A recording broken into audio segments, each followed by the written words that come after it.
मोरेश्वराचे मंदिर हा एक प्रचंड किल्ला आहे। सिद्धटेक सिद्धिविनायक हे अहमदनगर जिल्ह्यातील गणपतीचे देऊळ आहे। चिंतामणी थेऊर हे पुणे जिल्ह्यातील गणपतीचे देऊळ आहे। महागणपती रांजणगाव हे पुणे जिल्ह्यातील गणपतीचे देऊळ आहे। अष्टविनायकातला 7वा गणपती म्हणजे ओझरचा विघ्नहर। लेण्याद्रीस्थान अष्टविनायकपैकी एक असलेल्या गिरिजात्मज लेण्याद्री गणपतीसाठी प्रसिद्ध आहे। वरदविनायक महड हे रायगड जिल्ह्यातील गणपतीचे देऊळ आहे। अष्टविनायकात 4था गणपती म्हणून महडचा वरदविनायक ओळखला जातो।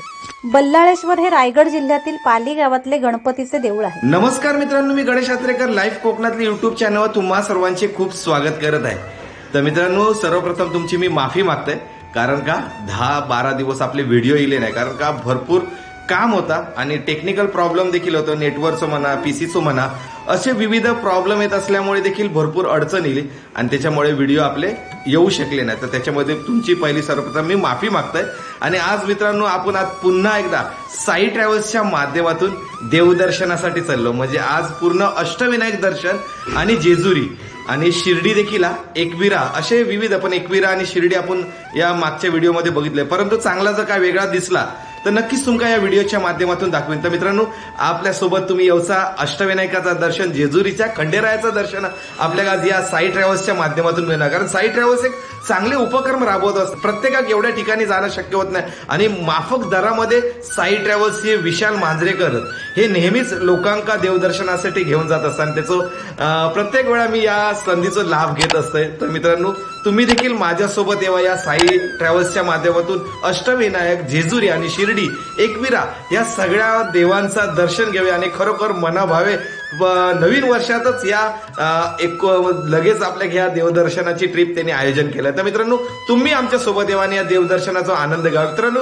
हे सगळे तुमका व्हिडिओ जर आवडतील तर नक्की मित्रांनो लाईक करा, शेअर करा, सबस्क्राईब करून बाजूचा बेल बटन दाबू देखील विसरू नका। तर चला मित्रांनो, थेट गाडीकडे जाऊया, त्या ठिकाणी विधिवत पूजा करूया आणि गणपती बाप्पाचं गजर करून प्रवासात निघूया। मित्रांनो, दोन्ही गाड्या उभे केलो आणि मस्तपैकी आता ना पूजा करतो। हे बघा, विशाल ट्रॅव्हल गाडीची पूजा करता। पूजा झाल्यानंतर मग आपलं पुढचा प्रवास आहे, कारण चांगल्या कामाची सुरुवात ही गणपतीच्या नावाने करूची असता। तर आता पूजा झाल्यानंतर मग मस्तपैकी पुढचा प्रवास चालू आहे। तर खरोखर मित्रांनो, मजा येतली अष्टविनायकचं दर्शन असताना, या व्हिडिओच्या माध्यमातून जेजुरी असताना, शिर्डी असताना, ही सगळी मजा असतली। तर तुम्ही ही चुकवू नका। दोन्ही गाड्या बघा कसे मस्तपैकी लागले आहेत। तर चला मित्रांनो, पूजा झाली तर पुढचा प्रवास चालू करूया।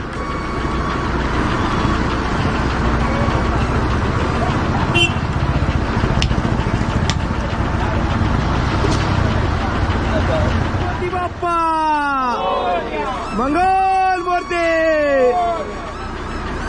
तुझ्या कृपेची बरसू दे माया, झोली भरू दे सुखाने, पीडा टळू दे, तिडा सुटू दे, नाम तुझे घेतो मुखान।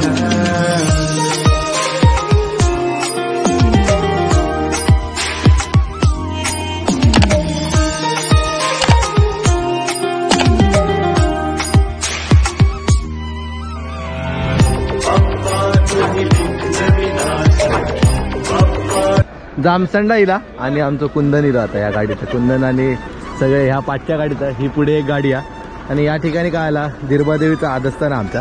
आणि चांगल्या कामात काहीतरी जायचं असलं तर दिरबादेवी हाक मारलो ना तर चांगला यश येतात आणि सुखकर प्रवास होता। तर आपण याकडे दिरबादेवी हाक मारलो आणि आता पुढचा प्रवास चालू करूया।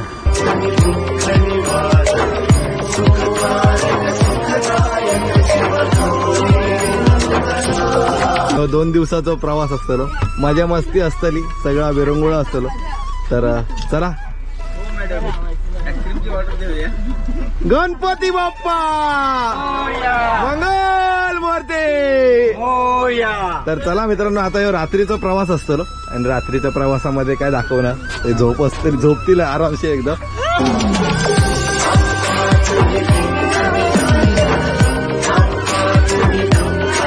मोरेश्वराचे मंदिर हा एक प्रचंड किल्ला आहे। हे मंदिर काळ्या दगडाचे आहे आणि बहमनी काळात बांधले गेले आहे। गावाच्या मध्यभागी वसलेल्या या मंदिराभोवती बुरुज आहेत। मुघल काळात मशिदीच्या आकारात हे मंदिर बांधण्यात आले होते, जेणेकरून त्यावर हल्ला होऊ नये। मंदिराच्या बाजूला 50 फूट उंच सुरक्षा भिंत आहे। मंदिरातील मयुरेश्वराची मूर्ती डाव्या सोंडेची असून ती पूर्वेकडे तोंड करून अतिशय आकर्षक आहे. मूर्ती आणि बेंबीचे डोळे हिऱ्यांनी जडलेले आहेत. त्याच्या डोक्यावर नागराजाचा हूड आहे. मूर्तीच्या डाव्या बाजूला रिद्धी सिद्धींची कास्य मूर्ती आहे. त्यानंतर उंदीर आणि मोर आहे. जर तुम्ही अष्टविनायकाच्या प्रवासाच्या शेवटी मोरगाव मंदिरात आला नाही तर तुमचा प्रवास अपूर्ण मानला जातो. हे मंदिर केवळ गणपतीच्या अष्टविनायकांपैकीच नाही तर भारतातील सर्वात प्राचीन मंदिरापैकी एक आहे. मोरगाव हे गणपती संप्रदायाच्या सर्वात पवित्र आणि मध्यवर्ती भागांपैकी एक आहे, जिथे गणपतीची मुख्य देवता म्हणून पूजा केली जाते. असे म्हटले जाते की या मंदिराची निर्मिती गणेशाने राक्षसी राक्षस सिंधूचा वध केल्यावर केली होती. परंतु मंदिराच्या मूळ उत्पत्तीच्या तारखेबद्दल कोणतीही ठोस माहिती उपलब्ध नाही. पण तज्ज्ञांच्या मते गणपती संत मौर्य गोसावी यांचा या मंदिराशी निश्चितच संबंध आहे. पेशवे राज्याचे संरक्षक आणि मौर्य गोसावी यांच्यामुळे मंदिराचा मोठ्या प्रमाणात जीर्णोद्धार झाला आहे. मौर्य गोसावी मोरोबा हे मुख्य गणपती संत होते, जे चिंचवडला जाण्यापूर्वी मोरगाव गणपती मंदिरात त्यांची पूजा करायचे. नंतर त्यांनी चिंचवडला जाऊन नवीन गणेश मंदिराची स्थापना केली. मोरगाव मंदिर आणि पुण्यातील सर्व गणपती मंदिरे ब्राह्मण पेशवे शासकांनी संरक्षित केली होती. 18व्या शतकात मराठा साम्राज्याचे अनेक मंदिरांचे नूतनीकरणही केले होते. पेशव्यांनी गणपतीची त्यांच्या नात्याच्या रूपात पूजा केली. पेशव्यांनीही गणपती मंदिर बांधण्यासाठी आर्थिक मदत केली. सध्या हे मंदिर चिंचवड देवस्थान ट्रस्टच्या प्रशासनाखाली आहे, जे चिंचवडहून मंदिराची देखभाल करते. मोरगाव व्यतिरिक्त हा ट्रस्ट चिंचवड मंदिर आणि थेऊर आणि सिद्धटेक मंदिरे देखील नियंत्रित करतो. मोरगाव हे एक आद्यपीठ आहे, गणपतीच्या सर्वात प्राचीन मंदिरांपैकी एक आणि गणपतीला येथील सर्वोत्तम देवता मानले जाते. हे मंदिर अष्टविनायकाला भेट देणाऱ्या हजारो भाविकांना आकर्षित करते. मुद्गल पुराणातील 22व्या अध्यायात मोरगावच्या महानतेचे वर्णन केले आहे. गणेश पुराणानुसार मोरगाव मयुरापुरी हे गणपतीच्या 3 मुख्य आणि सर्वात महत्त्वाच्या ठिकाणांपैकी एक आहे. तुझ्या कृपेची बरसू दे माया, झोली भरू दे सुखाने, पीडा टळू दे, तिडा सुटू दे, नाम तुझे घेतो मुखाने. सिद्धटेक सिद्धिविनायक हे अहमदनगर जिल्ह्यातील गणपतीचे देऊळ आहे. हे देऊळ अष्टविनायकापैकी एक आहे. श्री विष्णूला सिद्धी प्राप्त करून देणारा, कार्यसिद्धीस नेणारा हा सिद्धिविनायक अष्टविनायकापैकी उजव्या सोंडेचा एकमेव गणपती आहे. अष्टविनायकामधील हा दुसरा गणपती आहे. आख्यायिकेनुसार हा गणपती असलेली संपूर्ण टेकडीच दैवी शक्तीने प्रभावित असून तिच्या सलग 21 दिवस 21 प्रदक्षिणा केल्यास जीवनात अर्धवट राहिलेली विघ्नबाधित कार्ये सिद्धीस म्हणजे पूर्णत्वास जातात. यासाठी सिद्धटेकची ख्याती आहे. येथील गणेश मूर्तीची सोंड उजवीकडे वळलेली आहे. सामान्यतः गणेशाची सोंड त्याच्या डावीकडे वळलेली असते, पण असे मानले जाते की उजव्या सोंडेचा गणेश हा खूपच शक्तिशाली आहे. परंतु हे जरी खरे असले तरी त्याला प्रसन्न करणेही तेवढेच कठीण काम आहे. हे एकमेव असे अष्टविनायक मंदिर आहे जिथे देवतेची सोंड उजवीकडे आहे. परंपरेने ज्याची सोंड उजवीकडे आहे त्या गणरायाचे नाव सिद्धिविनायक असे ठेवले आहे. सिद्धी देणारा, सिद्धी, यश, अलौकिक शक्ती. सिद्धटेक मंदिर म्हणूनच जागृत क्षेत्र मानले जाते. येथे देवता अत्यंत शक्तिशाली असल्याचे म्हटले जाते. छोट्याशा टेकडीवर असलेल्या या देवळाचा रस्ता पेशव्यांचे सरदार हरिपंत फडके यांनी तयार केला. मात्र 15 फूट उंचीचे व 10 फूट लांबीचे हे देऊळ अहिल्याबाई होळकर यांनी बांधले. हरिपंत फडके यांचे सरदारपद पेशव्यांनी काढून घेतले तेव्हा फडक्यांनी या मंदिरास 21 प्रदक्षिणा घातल्या. त्यानंतर 21 दिवसांनी त्यांची सरदारकी त्यांना परत मिळाल्याची आख्यायिका सांगितली जाते. याच क्षेत्रात संत मोरया गोसावी यांनीही सिद्धी प्राप्त केली होती. विलोभनीय पवित्र निसर्ग परिसर लाभलेल्या अशा या मंदिराच्या जवळून म्हणजे अगदी सिद्धटेक टेकडीच्या पायथ्याशीच भीमा नदी वाहते. मंदिरातील सिद्धिविनायकाची मूर्ती स्वयंभू असून ती 3 फूट उंच व 2.5 फूट रुंद आहे. मूर्तीचे तोंड उत्तरेकडे असून ती गजमुखी आहे. सोंड उजवीकडे असल्याने सोवळे कडक आहे. त्यामुळे हा गणपती भक्तांसाठी कडक मानला जातो. गणपतीने एक मांडी घातली असून त्यावर रिद्धी सिद्धी बसलेल्या आहेत. प्रभावळीवर चंद्र, सूर्य, गरुड यांच्या आकृत्या असून मध्यभागी नागराज आहे. या देवळाला एक प्रदक्षिणा घालायची म्हणजे 1 किलोमीटर चालावे लागते. तुझ्या कृपेची बरसू दे माया, झोली भरू दे सुखाने, पीडा टळू दे, तिडा सुटू दे, नाम तुझे घेतो मुखान.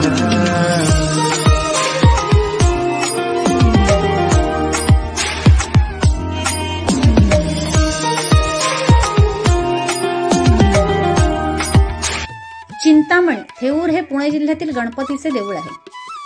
हे देऊळ अष्टविनायकापैकी एक आहे.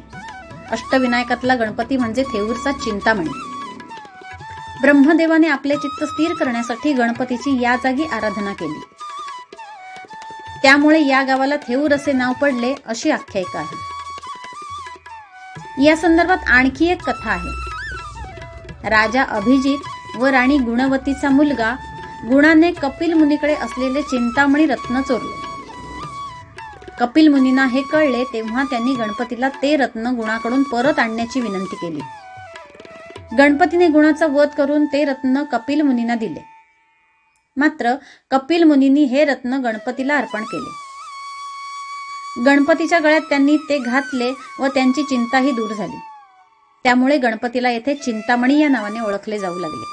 गणपतीचे मंदिर श्री मोरया गोसावी महाराज यांना थेऊर हे गाव इनाम असून सदर मंदिराची पुनर्बांधणी श्री मोरया यांचे नातू श्री धरणीधर महाराज देव यांनी बांधले. 100 वर्षानंतर पेशव्यांनी तेथे भव्य व आकर्षक मंदिर व सभागृह बांधले. हे मंदिर पूर्णपणे लाकडापासून बनवले आहे. त्या काळी हे मंदिर बांधायला 40,000 रुपये लागले होते. युरोपियनकडून पेशव्यांना पितळेच्या 2 मोठ्या घंटा मिळाल्या होत्या. त्यातील एक महाडला असून दुसरी येथे आहे. वयाच्या 27व्या वर्षी माधवराव पेशव्यांना क्षयरोग झाला. तेव्हा त्यांना येथे आणण्यात आले. या गणपती समोरच त्यांची प्राणज्योत मालवली. त्यांची पत्नी रमाबाई त्यानंतर सती गेल्या. त्यांच्या स्मरणार्थ येथे बाग तयार करण्यात आली आहे. मोरया गोसावी यांना येथेच सिद्धी प्राप्त झाल्याचेही सांगितले जाते. श्री चिंतामणीचे मंदिर भव्य असून मंदिराच्या आवारात एक मोठी घंटा आहे. मंदिरातील मूर्ती स्वयंभू असून डाव्या सोंडेची आसन घातलेली व पूर्वाभिमुख आहे. त्याच्या दोन्ही डोळ्यात लाल मणी व हिरे आहेत. हे मंदिर आजही मजबूत स्थितीत आहे. मुळामुठा नदीने वेढलेले हे श्री क्षेत्र थेऊर पुणे सोलापूर रेल्वे मार्गावर पुण्यापासून 25 किमी अंतरावर असलेल्या लोणी गावापासून फक्त 7 किमी अंतरावर आहे. तुझ्या कृपेची बरसू दे माया, झोली भरू दे सुखाने, पीडा टळू दे, तिडा सुटू दे, नाम तुझे घेतो मुखान. सुप्रभात मित्रांनो, सकाळीच गणपतीच्या दर्शनात सुरुवात झाली. श्री हो रांजणगावचं महागणपती, मस्तपैकी प्रवेशद्वार छान असा. महागणपती रांजणगाव हे पुणे जिल्ह्यातील गणपतीचे देऊळ आहे. हे देऊळ अष्टविनायकापैकी एक आहे. अष्टविनायकातील 4था गणपती म्हणून रांजणगावचा महागणपती ओळखला जातो. रांजणगावचे श्री महागणपतीचे मंदिर पूर्वाभिमुख असून मुख्य रस्त्यावर उजवीकडे आहे. दक्षिणायन आणि उत्तरायण यांचा मध्य काळात सूर्याचे किरण मूर्तीवर पडतील अशी मंदिराची वैशिष्ट्यपूर्ण बांधणी केली आहे. मूळ मूर्तीला महोत्कट असे नाव असून तिला 10 हात सोंड व 20 हात आहेत असे म्हणतात, परंतु ती तळघरात ठेवलेली आहे. येथील पूजेकरिता ठेवलेल्या मूर्तीच्या बाजूला रिद्धी सिद्धी आहेत.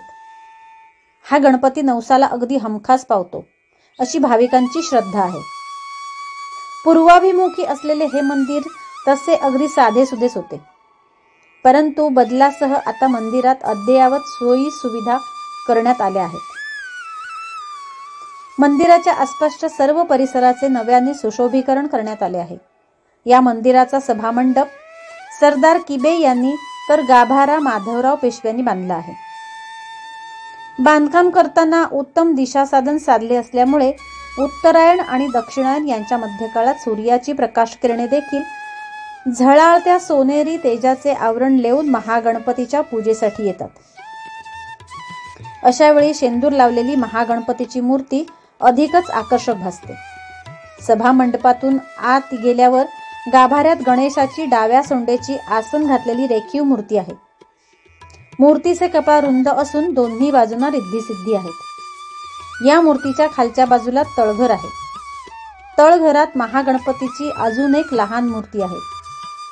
ही गणपतीची मूळ मूर्ती असून तिला 10 सोंडा व 20 हात आहेत असे सांगतात. भाद्रपद शुद्ध चतुर्थी अर्थात गणेश चतुर्थीला इथे खूप मोठ्या प्रमाणावर गणेशाचा उत्सव साजरा केला जातो. भाद्रपद शुद्ध प्रतिपदा ते भाद्रपद शुद्ध पंचमी या 5 दिवसांच्या कालावधीत दर्शनासाठी येणाऱ्या प्रत्येक भक्ताला देवाच्या गाभाऱ्यात अगदी मूर्तीपर्यंत जाऊन दर्शन घेता येते. त्यामुळे या काळात दर्शनासाठी भाविकांची इथे रीघ लागलेली असते. श्री महागणपती रांजणगाव तालुका शिरूर जिल्हा पुणे. पुणे नगर महामार्गावर पुणे वाघोली शिक्रामपूर मार्गे रांजणगाव हे श्री क्षेत्र शिरूरच्या अलीकडे 21 किलोमीटर तर पुण्यापासून 50 किलोमीटरवर आहे. शिरूर आणि पुण्याहून रांजणगावला जाण्यासाठी एसटीची सोय आहे. तसेच नगर मार्गे जाणाऱ्या कुठल्याही गाडीने रांजणगावला उतरता येते. तुझ्या कृपेची बरसू दे माया, झोली भरू दे सुखाने, पीडा टळू दे, तिडा सुटू दे, नाम तुझे घेतो मुखाने. जुन्नर तालुक्यातील ना ओझर या गणपतीकडे गेलो आणि आता या ठिकाणी मी बाप्पाचं दर्शन घेतलं. तर चला मित्रांनो, तुम्ही देखील यावा, या बाप्पाचं दर्शन घेऊया. अष्टविनायकातला 7वा गणपती म्हणजे ओझरचा विघ्नहर. या गणपतीला विघ्नेश्वर म्हणूनही ओळखले जाते. विघ्न म्हणजे कार्यात येणारी बाधा आणि हर म्हणजे दूर करणारा. ओझर मधील श्री विघ्नहर हा अष्टविनायकापैकी सर्वात श्रीमंत गणपती आहे. ओझर हे गाव कुकडी नदीवर वसलेले आहे. पुणे नाशिक रस्त्यावर जुन्नर तालुक्यातील हे देवस्थान नारायणगाव पासून 8 किमी अंतरावर कुकडी नदीच्या काठी आहे. जवळचे रेल्वे स्टेशन पुणे आहे. 1785 मध्ये बाजीराव पेशव्यांचे भाऊ चिमाजी अप्पा यांनी हे देऊळ बांधून त्यावर सोनेरी कळस चढवला. तसेच सर्व राक्षस यांनी एका रात्री ओझर गणपतीचे मंदिर बांधले होते. विघ्नहराच्या मंदिराच्या पुढे 20 फूट लांब सभागृह असून आतील गाभारा 10 बाय 10 फुटाचा आहे. मंदिराच्या कडेने मजबूत संरक्षक भिंत आहे. येथील पूर्वाभिमुख मूर्तीच्या कपाळावर नाभीवर हिरे आहेत. भाद्रपद गणेश जयंतीला येथे 4 दिवस मोठा उत्सव साजरा केला जातो. गणेशोत्सव व संकष्टी चतुर्थीला लोक दर्शन घेतात. राजा अभिनंदनने त्रिलोकाधीश होण्यासाठी यज्ञ सुरू केला. यामुळे भयभीत झालेल्या इंद्राने या यज्ञात विघ्न आणण्यासाठी विघ्नासुर राक्षसाची उत्पत्ती केली व त्याला यज्ञात विघ्न आणण्यास सांगितले. त्याने एक पायरी पुढे जाऊन सर्वच यज्ञांमध्ये विघ्न आणायला सुरुवात केली. यामुळे ऋषीमुनींनी विघ्नासुराचा बंदोबस्त करण्याची गणपतीला विनंती केली. गणपतीने पराभव केल्यानंतर विघ्नासुर गणपतीला शरण गेला. गणपतीने त्याला जेथे माझी पूजा केली जाते तेथे न येण्याच्या अटीवर सोडून दिले. विघ्नासुराने गणपतीला विनंती केली की तुमचे नाव घेण्याआधी माझे नाव भक्तगणांनी घ्यावे व तुम्ही येथेच वास्तव्य करावे. विघ्नासुराची ही विनंती गणपतीने मान्य केली व तो या ठिकाणी विघ्नहर या नावाने वास्तव्य करू लागला. तुझ्या कृपेची बरसू दे माया, झोली भरू दे सुखाने, पीडा टळू दे, तिडा सुटू दे, नाम तुझे घेतो मुखाने.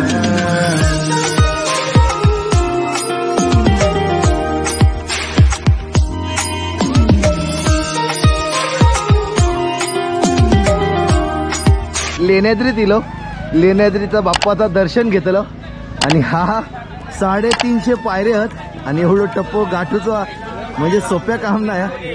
तरी बघूया, प्रयत्न करूया, जाऊया वरती, बाप्पाचं दर्शन घेऊया.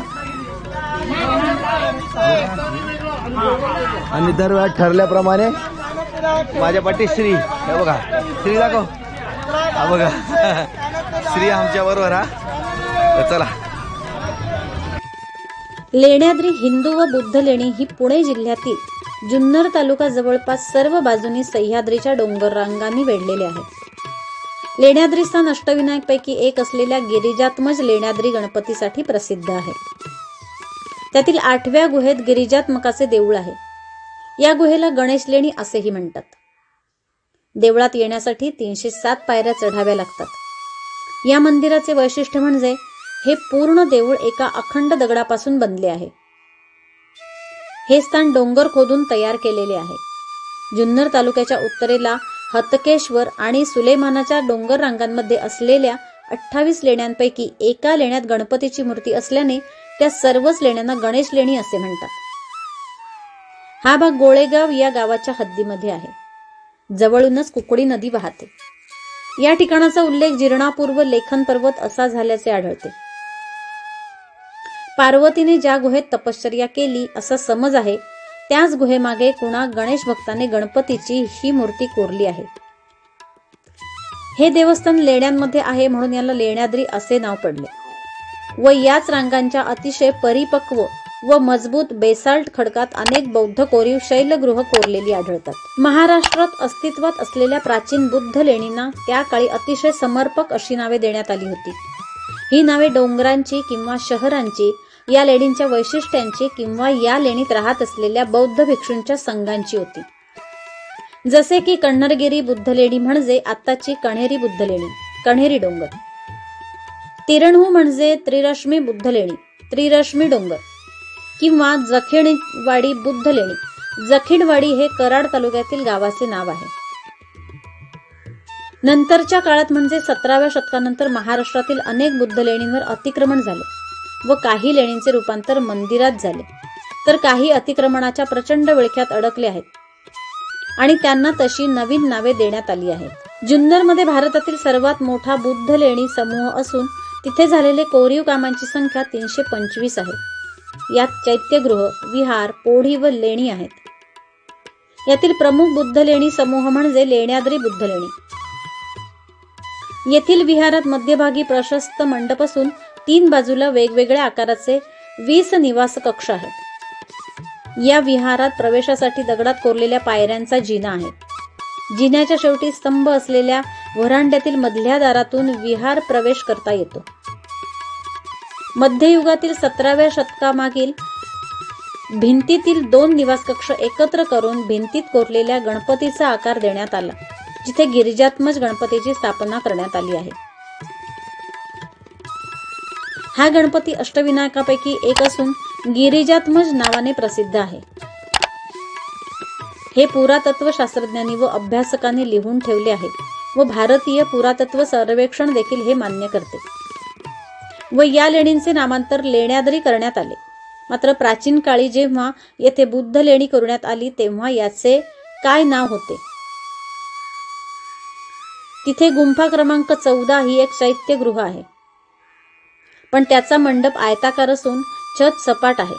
चैत्यगृहाला व्हरांडा असून व्हरांड्यात एक शिलालेख कोरलेला आहे. हा शिलालेख कपिलाचा नातू व तपसाचा पुत्र असलेल्या आनंद या भक्ताने चैत्यगृहासाठी दिलेल्या दानाविषयीचा आहे. या गुंफांचा काळ सर्वसाधारण इसवी सन 2रे शतक आहे.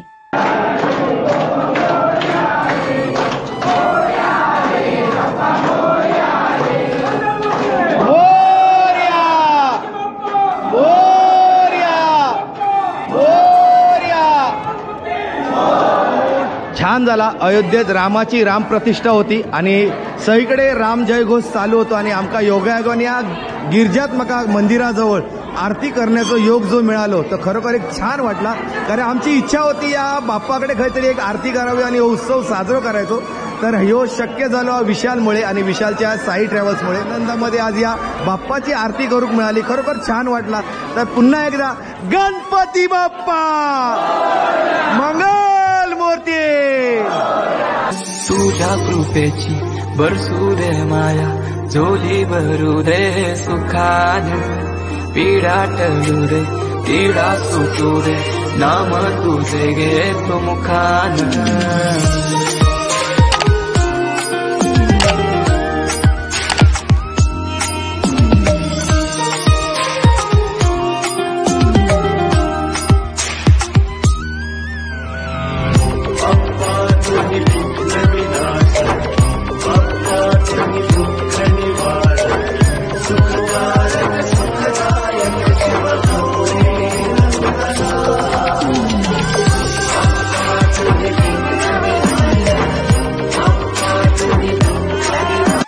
वरद विनायक महड हे रायगड जिल्ह्यातील गणपतीचे देऊळ आहे. अष्टविनायकात चौथा गणपती म्हणून महडचा वरद विनायक ओळखला जातो. या गणपतीची एकदम जवळ जाऊन पूजा करता येते. फार प्राचीन काळी भीम नावाचा एक शूर व दानी राजा होऊन गेला. त्याला मूलबाळ नसल्याने तो दुःखी होता. तेव्हा तो आपल्या राणीसह अरण्यात गेला. त्याचे दुःख जाणून विश्वामित्र ऋषींनी त्याला एकाक्षर मंत्राचा जप दिला. मग राजाने उग्र तपश्चर्या सुरू केली. त्यामुळे विनायक त्याच्यावर प्रसन्न झाला. तुला लवकरच पुत्र प्राप्ती होईल असा त्याने राजाला वर दिला. काही दिवसांनी राजाला एक पुत्र झाला. त्याचे नाव रुक्मांगद. रुक्मांगद मोठा झाल्यावर राजाने सारा राज्यकारभार त्याच्यावर सोपवला व त्यालाही एकाक्षर मंत्राचा जप करण्यास सांगितले. एकदा रुक्मांगद शिकारीसाठी वनात भटकत असता तो वाचक नवी ऋषींच्या आश्रमात गेला. त्या ऋषींच्या पत्नीचे नाव होते मुकुंदा. रुक्मांगदाला पाणी देताना मुकुंदा त्याच्यावर अनुरक्त झाली, पण रुक्मांगदाने तिची इच्छा पूर्ण केली नाही. त्यामुळे कामविवल झालेल्या मुकुंदेने तू कुष्ठरोगी होशील असा रुक्मांगदाला शाप दिला. शाप मिळता क्षणीच सुवर्णाप्रमाणे कांती असलेले रुक्मांगदाचे शरीर कुष्ठरोगाने विद्रूप झाले. त्यामुळे दुःखी झालेला रुक्मांगद अरण्यात भटकत असता त्याला नारद मुनी भेटले. त्यांच्या आदेशानुसार रुक्मांगदाने कदंब नगरीतील कदंब तीर्थात स्नान केले व तेथील चिंतामणी गणेशाची आराधना केली. त्यामुळे रुक्मांगद रोगमुक्त झाला. इकडे त्या मुकुंदेची अवस्था लक्षात घेऊन इंद्राने रुक्मांगदाचे रूप घेतले व मुकुंदेची इच्छा पूर्ण केली. त्याच्यापासून मुकुंदेला पुत्र झाला. त्याचे नाव गृत्समद. हाच तो ऋग्वेदातील प्रसिद्ध मंत्रदृष्टा व द्वितीय मंडळाचा कर्ता. गृत्समदाच्या जन्माची कथा सर्वांना माहीत झाली होती. त्यामुळे त्याचा पदोपदी पाण उतारा होऊ लागला. मातेच्या पापाचरणामुळे सर्वजण गृत्समदाला हीन लेखू लागले. तेव्हा गृत्समदाने आईकडून सत्य जाणून घेतले व तिला शाप दिला. मग तो पापक्षालनार्थ पुष्पक भद्रक वनात तप करू लागला. त्याने विनायकाची आराधना केली. त्यामुळे विनायक प्रसन्न झाला. विनायकाने त्याला वर मागण्यास सांगितले. तेव्हा तो म्हणाला, तू याच वनात वास्तव्य करून भक्तांच्या इच्छा पूर्ण कर. विनायकाने ते मान्य केले व त्या वनात राहू लागला. ते पुष्पक किंवा भद्रक वन म्हणजेच आजचे महड क्षेत्र.